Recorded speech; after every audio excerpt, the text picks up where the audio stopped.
علیکم ورحمۃ اللہ وبرکاتہ و مغفرتہ۔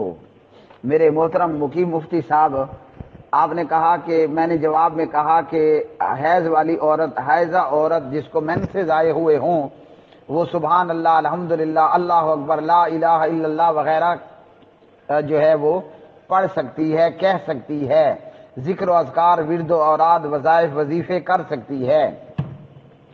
آپ نے کہا کہ میں نے یعنی محمد اقبال سلفی نے قیاس کیا، تو کوئی دلیل ہے؟ میرے پیارے بھائی مفتی صاحب، آپ کو بھی ڈرایا گیا ہے اور بڑے بڑے علماء ڈرے ہوئے ہوتے ہیں یا دھوکے میں مبتلا کیے جاتے ہیں کہ اہل الحدیث قیاس نہیں مانتے۔ میرے پیارے بھائی، ہم قیاس کو بھی مانتے ہیں۔ کیا کرتے ہیں؟ قیاس کو بھی مانتے ہیں، اور کیوں مانتے ہیں اس کی وجہ بھی میں آپ کو بتا دیتا ہوں۔ باقی رہ گیا معاملہ کہ میں نے قیاس کیا، تو میرے بھائی اس پوری وائس کے اندر، میرے محترم مقیم مفتی صاحب، میں نے اس پوری وائس کے اندر آپ کو دلائل دے کر بتلایا، جس میں سے ایک یہ بھی بات تھی حائضہ کو قرآن پڑھنا منع ہو، یہ کسی صحیح حدیث میں نہیں آیا۔ اگر کوئی صحیح درجے کی حدیث ہے انشاءاللہ آپ مجھے پیش کریں، تھوڑا سا اس کا عربی متن ضرور پڑھنا ہے تاکہ حدیث میں اپنے پاس تلاش کر لوں، تو جب صحیح حدیث آئے گی انشاءاللہ میرا مسلک پرے دور کھڑا ہوگا اور میں صحیح حدیث کے مطابق بغیر کسی شرم، بغیر کسی جھجک کے حق بات کو بیان کروں گا، رجوع کروں گا اور غلط کو چھوڑ دوں گا۔ ایک بات۔ دوسرا یہ ہے کہ حائضہ قرآن نہ پڑھے، تو میرے پیارے بھائی یہ بھی تو قرآن کی آیات سے علماء نے استدلال کیا، استنباط کیا ہے۔ مثلا جیسے لا یمسہ الا المطہرون، اللہ نے اس میں حیضہ کو منع نہیں کیا کہ قرآن کو چھونے والے پاک لوگ ہوتے ہیں، اور وہیں سے انہوں نے قیاس کیا، تو ممانعت پر بھی تو قیاس کر کے منع کیا جا رہا ہے۔ حالانکہ میں آپ کو یہ بتا چکا ہوں بخاری سے کہ مومن پلید نہیں ہوتا، تو جو پلید نہیں ہوتا تو حیضہ عورت کا پڑھنا لا یمسہ الا المطہرون کے خلاف ہی نہیں ہے۔ ہو گئی بات۔ اب آئیے، ایک بات تو یہ کہ اس ممانعت پر کوئی صحیح حدیث نہیں ہے، جو حائضہ کی تلاوت ممنوع ہونے پر روایات ہیں وہ سندن ضعیف ہیں۔ آپ نے کہا کہ میں نے قیاس کیا، تو میں نے قیاس کیوں کیا؟ جس پیغمبر کا آپ نے کلمہ پڑھا، جسے آپ خاتم النبیین مانتے ہیں، میں نے بھی اسی کا پڑھا، اسے خاتم النبیین والمرسلین مانتا ہوں۔ بات یہ ہے، نبی علیہ الصلوۃ والسلام کے پاس ایک صحابی آتے ہیں، کہتے ہیں کہ میری اماں جی فوت ہو گئی ہے اور میری اماں جی کے ذمے روزے باقی تھے، فرض روزے اس کے ذمے باقی تھے، تو کیا میں اپنے اماں جی کے روزے رکھوں؟ نبی علیہ السلام نے اسے یہ نہیں کہا کہ یس، نعم، یہ نہیں کہا کہ ہاں ہاں رکھو۔ آپ صلی اللہ علیہ وسلم نے اسے سمجھانے کے لیے قیاس کیا، فرمایا اگر تمہاری ماں پہ قرضہ ہوتا تو اپنی اماں جی کا قرضہ دیتے؟ اس نے کہا بالکل دیتا۔ تو آپ نے فرمایا پھر اپنی اماں کے روزے بھی رکھو۔ امام بخاری رحمت اللہ علیہ حدیث لائے اور اس حدیث پر ہیڈنگ اور باب لگایا، باب من مات وعلیہ صوم صام عنہ ولیہ۔ بتائیے قیاس آیا کہ نہ آیا؟ تو یہ وہم ہے لوگوں کو اور دھوکہ ہے، اور اس دھوکے میں بڑے بڑے علماء بھی مبتلا ہو جاتے ہیں، دیوبند کے، بریلوی کے، کہ جناب اہل حدیث مجتہد کے اجتہاد کو نہیں مانتے اور جناب قیاس کے منکر ہیں، اور اس طرح دیگر باتوں کے، اور خود اور بھی دھوکے ہیں۔ مثلا شاید آپ کو بھی وہ دھوکہ ہو اور میری بات کرنے سے امید ہے وہ دھوکہ دور بھی ہو جائے، جیسے میرے استاد کا دھوکہ دور ہوا۔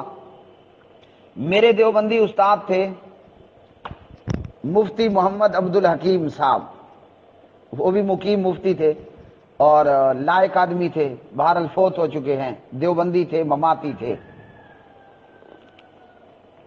ایک دفعہ کا ذکر ہے کہ میں اپنے کسی دیوبندی دوست کے ساتھ اپنے استاد مفتی عبد الحکیم صاحب کے مدرسہ میں گیا، جامع مسجد نظام خان۔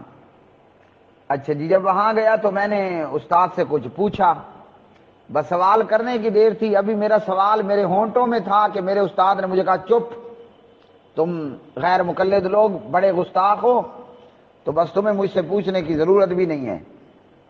میں نے کہا استاد جی ہوا کیا ہے؟ کہتے ہیں تم لوگ جو ہے وہ ابو حنیفہ کو برا بلا کہتے ہو رحمت اللہ علیہ۔ میں نے کہا بالکل ایسا نہیں ہے۔ کہتے نہیں وہ فلاں ہے، اس نے کتاب لکھی ہے اور امام ابو حنیفہ رحمت اللہ علیہ کو اس نے برا بلا کہا۔ اب اس کی غلط فہمی، میرے ہی استاد مقیم مفتی تھے، وہ بھی آپ کی طرح، مفتی عبدالحکیم صاحب، جب اس نے کہا کہ نہیں میں نہیں مانتا اہل حدیث غیر مقلدین امام ابو حنیفہ رحمت اللہ علیہ کو برا بلا کہتے ہیں، تو میں نے صرف ایک بات کی، میری چھوٹی سی بات سے میرے استاد کا ذہن صاف ہو گیا۔ پھر ایک نہیں آدھا گھنٹہ میں اس سے بات چیت کرتا رہا، پوچھتا رہا اور وہ بولتا رہا۔ آپ کو بھی میں یہی کہتا ہوں، مقلدین کے دماغ میں یہ وہم ڈال دیا جاتا ہے یا وہم آ جاتا ہے کہ جناب اہل حدیث قیاس کو اور مجتہد کے اجتہاد کو اور اسی طرح جو ہے وہ اجماع کو اور فلاں فلاں کو یا ان میں سے مختلف چیزوں کو نہیں مانتے، تو یہ صرف وہم ہے۔ یہ بھی وہم ہے کہ اہل الحدیث امام ابو حنیفہ رحمۃ اللہ علیہ کو برا بلا کہتے ہیں، جبکہ ہم اسے اہل سنت کا امام مانتے ہیں۔ کس کو؟ نعمان بن ثابت حضرت امام ابو حنیفہ رحمۃ اللہ علیہ کو، اور قابل صد احترام مانتے ہیں۔ ہاں یہ اور بات ہے نبی رسول نہیں مانتے۔ بہرحال ان استاد صاحب سے میں نے کہا کہ بھائی امام ابو حنیفہ کون ہے؟ اب وہ چپ میرا منہ دیکھ رہا ہے کہ میں کیا کہوں کہ کون ہے، پتہ نہیں یہ کیا پوچھنا چاہتا ہے۔ تو میں نے کہا حضرت جی میرے نزدیک امام ابو حنیفہ رحمۃ اللہ علیہ یوں سمجھ لیجئے کہ 14ویں رات میں چمکتی دمکتی رات میں آسمان پر موجود تاروں میں سے ایک تارا مطلب ستارہ ہے۔ اب اس مقلد مفتی نے کہا، اپنا بڑا سا سر ہلایا اور کہا ہاں ہاں بالکل یہ تو ہے، خوش ہو گیا۔ میں نے کہا جو رات میں چمکتے ہوئے تاروں اور ستاروں پر تھوکے، وہ تھوک کس کے منہ کے اوپر آئے گا؟ کہتے اسی کے اپنے منہ پر آئے گا۔ سرائکی میں کہا اوندے اپنے منہ تے آسی، اس کے اپنے منہ پر آئے گا جو ستاروں پہ تھوکے گا۔ تو میں نے کہا حضرت آپ کیوں پریشان ہوتے ہیں؟ جو امام ابو حنیفہ کو برا بلا کہتا ہے وہ اپنے ہی منہ پہ تھوک رہا ہے۔ تو اس کا وہم اور وسوسہ پتہ نہیں کب سے اس کے دماغ میں تھا کہ اہل حدیث امام ابو حنیفہ کو برا بلا کہتے ہیں، دور ہو گیا۔ آپ نے کہا نا میں نے قیاس کیا، آپ کو قیاس پر دلیل دی، امید ہے اب آپ کا وسوسہ بھی انشاءاللہ دور ہو گیا ہوگا۔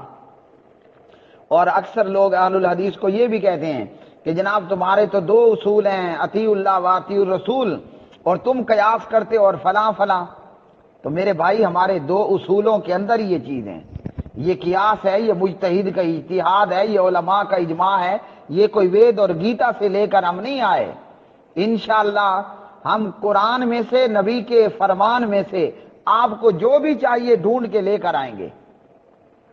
یہ ہمارے غوطے زنی کا کمال دیکھیے، آپ کو غوطہ لگانا آتا نہیں اور الحمدللہ ہم قرآن و سنت کے ماہر تیراک ہیں اللہ کے فضل سے۔